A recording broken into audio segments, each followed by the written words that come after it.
WildTrack's award-winning technology identifies endangered species across 5 continents from their footprints, using our sustainable, animal-friendly and cost-effective footprint identification technology, FIT. We use eBee drones at Kuzikus in Namibia to capture landscape-scale features that help us map and protect black rhino in their natural habitat. But rhino are very sensitive to any disturbance.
Using the eBee aerial images, we are now mapping rhino features across the landscape and clocking up some impressive mission statistics.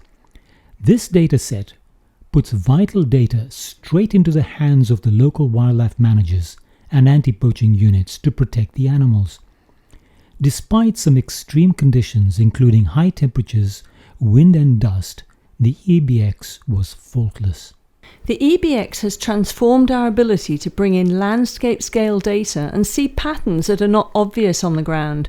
For example, the distribution of rhino activity around areas of preferred feed trees. The eBee is really the eye of the bush tracker in the sky.